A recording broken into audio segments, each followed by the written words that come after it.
नमस्कार, जय हिंद, वंदे मातरम। कैसे हैं आप सभी लोग? उम्मीद करते हैं कि आप सभी लोग अच्छे होंगे और आप सभी लोग की तैयारी जो है साथियों बिल्कुल ही अच्छी तरीके से चल रही होगी।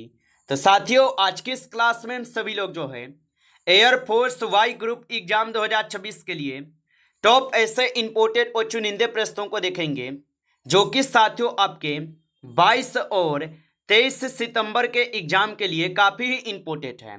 और साथियों, यदि आप भी इस बार एयरफोर्स में सिलेक्शन चाहते हैं और अभी तक आप कुछ भी तैयारी नहीं किए हैं, तो मेरे भाई ये क्लास आपके लिए रामबाण क्लास साबित होगा, क्योंकि इस क्लास में हम सारे क्वेश्चन बिल्कुल एग्जाम में बार बार पूछे जाने वाले क्वेश्चन को ही लिए हैं, जो इस बार आपके एग्जाम में 100% जो है ये सभी क्वेश्चन आपको पूछे जाएंगे। तो चलिए हम क्लास को स्टार्ट करते हैं। देखिएगा कि क्वेश्चन जो है क्या पूछे गए। यहाँ पे पहला क्वेश्चन है कि भारतीय वायुसेना के एयर मार्शल का पद किस श्रेणी में आता है। चलिए बताइए। ये सारे क्वेश्चन काफी इंपोर्टेंट और एनालाइज किए गए क्वेश्चन हैं, जो कि आपके एग्जाम में 100% यहाँ से क्वेश्चन आपको पूछे जाएंगे। और बताइए, भारतीय वायुसेना के एयर मार्शल का पद किस श्रेणी में आता है।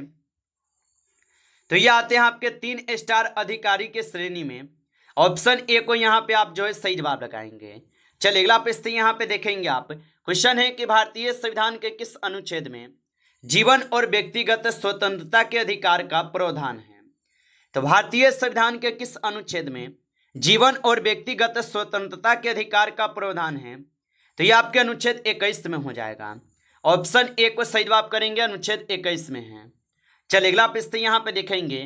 भारतीय वायुसेना के लड़ाकू विमानों को हवा में ईंधन भरने की क्षमता को क्या कहा जाता है। तो भारतीय वायुसेना के लड़ाकू विमानों को हवा में ईंधन भरने की क्षमता को क्या कहा जाता है। तो इस क्षमता को कहते हैं वायु से वायु ईंधन भराई। ऑप्शन ए जो है यहाँ पे सही जवाब रहेगा। चलिए अगला प्रश्न यहाँ पे देखेंगे आप। क्वेश्चन है आपसे कि भारतीय संविधान के किस अनुच्छेद के अंतर्गत राष्ट्रपति सर्वोच्च न्यायालय से परामर्श जो है मांग सकते हैं। तो भारतीय संविधान के किस अनुच्छेद के अंतर्गत राष्ट्रपति सर्वोच्च न्यायालय से परामर्श मांग सकते हैं। तो ये हो जाएंगे आप सभी लोग के अनुच्छेद 143। ऑप्शन ए यहाँ पे सही जवाब है, याद रखेंगे। चलिए अगला प्रश्न यहाँ पे देखेंगे आप। भारत में स्थायी बंदोबस्त लागू करने का श्रेय जो है किससे दिया जाता है। तो भारत में अस्थायी बंदोबस्त लागू करने का श्रेय किससे दिया जाता है। तो ये श्रेय दिए जाते हैं लॉर्ड कॉर्नवालिस को। ऑप्शन ए सही जवाब है, लॉर्ड कॉर्नवालिस को होगा। चलिए अगला प्रश्न यहाँ पे है। भारत की सबसे लंबी सहायक नदी जो है कौन सी है। तो भारत की सबसे लंबी सहायक नदी घाघरा नदी है। ऑप्शन यहाँ पे आप लोग का जो है 20 सही जवाब है, घाघरा नदी होगा। चलिए अगला प्रश्न यहाँ पे देखेंगे आप। यहाँ पे आप लोगों से 7th नंबर क्वेश्चन दिए गए। क्वेश्चन है आपसे कि मौद्रिक नीति समिति में कुल कितने सदस्य होते हैं। तो मौद्रिक नीति समिति में कुल कितने सदस्य होते हैं। तो इसमें कुल 6 सदस्य होते हैं। ऑप्शन यहाँ पे सी सही जवाब है।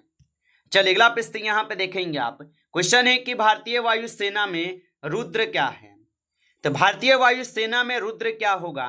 तो ये आप सभी लोग का सशस्त्र उन्नत हल्का हेलीकॉप्टर होगा। ऑप्शन ए को सही जवाब लगाएंगे। चलिए अगला प्रश्न यहाँ पे देखिएगा आप। यहाँ पे क्वेश्चन है आप लोगों से 9th क्वेश्चन। क्वेश्चन क्या है कि सूरत अधिवेशन 1907 में भारतीय राष्ट्रीय कांग्रेस के इतिहास में किस कारण प्रसिद्ध है। तो सूरत अधिवेशन भारतीय राष्ट्रीय कांग्रेस के इतिहास में किस कारण प्रसिद्ध है। तो ये प्रसिद्ध हो जाएंगे आपके नरम दल और गरम दल के विभाजन के कारण। ऑप्शन ए जो है यहाँ पे सही जवाब होगा। चलिए अगला प्रश्न यहाँ पे देखेंगे आप। भारतीय वायुसेना की अस्त्र किस प्रकार की स्वदेशी मिसाइल है। तो भारतीय वायुसेना की अस्त्र किस प्रकार की स्वदेशी मिसाइल है। तो ये हो जाएंगे हवा से हवा में मार करने वाली मिसाइल। ऑप्शन ए को आप यहाँ पे सही जवाब करेंगे। चलिए अगला प्रश्न यहाँ पे देखेंगे आप 11th नंबर। क्वेश्चन है कि भारतीय वायुसेना में रडार का प्रमुख जो है कार्य क्या है। तो भारतीय वायुसेना में रडार का प्रमुख कार्य क्या है। तो इसका कार्य है विमानों का पता लगाना और उनकी निगरानी करना। ऑप्शन ए यहाँ पे इस क्वेश्चन का सही जवाब है। चलिए अगला प्रश्न यहाँ पे देखेंगे कि ज्ञानपीठ पुरस्कार किस क्षेत्र में जो है दिया जाता है। तो ज्ञानपीठ पुरस्कार जो है ये आपके साहित्य के क्षेत्र में दी जाती है। ऑप्शन ए यहाँ पे जो है सही जवाब रहेगा। चलिए अगला प्रश्न यहाँ पे देखेंगे आप 30 नंबर। भारत का सबसे बड़ा लिग्नाइट क्षेत्र जो है ये कहाँ स्थित है? तो भारत का सबसे बड़ा लिग्नाइट क्षेत्र कहाँ पे स्थित है? तो ये आप सभी लोग के नेवेली तमिलनाडु में है। ऑप्शन ए सही जवाब है। चलिए अगला प्रश्न यहाँ पे देखेंगे, भारतीय संविधान की 8वीं अनुसूची किससे संबंधित है? तो भारतीय संविधान की 8वीं अनुसूची जो है ये संबंधित होगा मान्यता प्राप्त भाषाएं से। ऑप्शन ए यहाँ पे इस क्वेश्चन का सही जवाब है। चलिए अगला प्रश्न यहाँ पे देखेंगे, भारतीय वायुसेना में फ्लाइट लेफ्टिनेंट का पद जो ये किसके ऊपर होता है? चलिए बताइए। और आप अभी तक इस क्लास को लाइक नहीं किए तो क्लास को एक बार लाइक कर लीजिए। नए हैं आप इस चैनल पे तो चैनल को सब्सक्राइब करके ऑल नोटिफिकेशन को ऑल पे दबा के जुड़ जाइए, जिससे कि जब भी कोई नई क्लास हो सबसे पहले क्लास का नोटिफिकेशन आपके पास पहुंच सके। तो चैनल को सब्सक्राइब कर लीजिएगा। और बताइए, भारतीय वायुसेना में फ्लाइट लेफ्टिनेंट का पद जो ये किससे ऊपर होता है? तो ये होते हैं आपके फ्लाइंग ऑफिसर से ऊपर। ऑप्शन ए जो है यहाँ पे सही जवाब है। चलिए अगला प्रश्न यहाँ पे देखेंगे, भारतीय संविधान के किस अनुच्छेद के अंतर्गत भारत के महान्यवादी के पद का प्रावधान है? तो भारतीय संविधान के किस अनुच्छेद के अंतर्गत भारत के महान्यवादी के पद का प्रावधान है? तो अनुच्छेद 76 के तहत हो जाएगा। ऑप्शन ए सही जवाब है। चलिए अगला प्रश्न यहाँ पे देखेंगे, भारत में सहायक संधि नीति किसने प्रारंभ की थी? तो भारत में सहायक संधि की नीति किसने प्रारंभ की थी? तो ये आपके लॉर्ड वेलेस्ली के द्वारा प्रारंभ की गई। ऑप्शन ए जो यहाँ पे सही जवाब होगा। चलिए अगला प्रश्न यहाँ पे देखेंगे, आप 80 क्वेश्चन है, राष्ट्रीय आय की गणना का प्रमुख उत्तरदायित्व भारत में किस संस्था का है? तो याद रखेंगे कि राष्ट्रीय आय की गणना का प्रमुख उत्तरदायित्व भारत में किस संस्था का होगा? तो ये हो जाएंगे आपके राष्ट्रीय सांख्यिकी कार्यालय का। ऑप्शन ए यहाँ पे इस क्वेश्चन का जो है सही जवाब हो जाएंगे। आप अच्छे से इनको याद रखेंगे। चलिए आगे बढ़ते हैं और अगला प्रश्न यहाँ पे देखिएगा, यहाँ पे आप लोगों से 90 नंबर क्वेश्चन पूछे गए कि विश्व डाक दिवस जो है ये कब मनाया जाता है? चलिए बताइए। तो विश्व डाक दिवस जो है ये कब मनाए जाते हैं? तो विश्व डाक दिवस मनाते हैं 9 अक्टूबर को। ऑप्शन ए जो है यहाँ पे सही जवाब होगा। चलिए अगला क्वेश्चन यहाँ पे आप देखेंगे 20 नंबर, हंटर आयोग का गठन किस घटना की जांच के लिए किया गया था? तो हंटर आयोग का गठन किस घटना की जांच के लिए किया गया था? तो ये किए गए थे आपके जलियांवाला बाग हत्याकांड के लिए। ऑप्शन ए को यहाँ पे आप जो है सही जवाब करेंगे। चलिए अगला प्रश्न यहाँ पे देखेंगे आप 21 क्वेश्चन, भारत का सबसे बड़ा यूरेनियम उत्पादक क्षेत्र निम्नलिखित में से जो है कौन सा है? तो भारत का सबसे बड़ा यूरेनियम उत्पादक क्षेत्र निम्नलिखित में से कौन सा है? तो यहाँ पे आपके जादूगोरा है जो कि झारखंड में पड़ता है। ऑप्शन ए यहाँ पे सही जवाब है। चलिए अगला प्रश्न यहाँ पे देखेंगे, भारतीय संविधान की 10वीं अनुसूची किससे संबंधित है? तो भारतीय संविधान की 10वीं अनुसूची किससे संबंधित है? तो यह दल बदल विरोधी कानून से संबंधित है। ऑप्शन ए को सही जवाब करेंगे, दल बदल विरोधी कानून से। चलिए अगला प्रश्न यहाँ पे दिए गए प्रश्न है कि भारतीय वायुसेना में विंग कमांडर का पद जो है ये किसके ऊपर होता है? तो भारतीय वायुसेना में विंग कमांडर का पद किसके ऊपर होता है? तो ये होते हैं आप सभी लोग के किसके ऊपर? तो यहाँ पे सही जवाब ऑप्शन ए करेंगे सही जवाब। चलिए अगला प्रश्न यहाँ पे दिए गए, वैदों की और लौटो का नारा जो है किसने दिया था? चलिए बताइए। तो वैदों की और लौटो का नारा किसने दिया? तो वेदों की और लौटो का नारा दिए थे स्वामी दयानंद सरस्वती। ऑप्शन ए सही जवाब है, स्वामी दयानंद सरस्वती होगा। चलिए अगला प्रश्न यहाँ पे दिए गए 25 क्वेश्चन है आपसे कि वस्तु एवं सेवा कर परिषद का अध्यक्ष जो है ना कौन होता है? तो वस्तु एवं सेवा कर परिषद के अध्यक्ष कौन होता है? तो इसके अध्यक्ष होते हैं केंद्रीय वित्त मंत्री। ऑप्शन ए सही जवाब है, केंद्रीय वित्त मंत्री होगा। आप अच्छे से इनको याद रखेंगे। चलिए अगला प्रश्न है कि दिल्ली चलो का नारा जो है किसने दिया था? तो दिल्ली चलो का नारा दिए थे नेताजी सुभाष चंद्र बोस। ऑप्शन ए सही जवाब है, नेताजी सुभाष चंद्र बोस।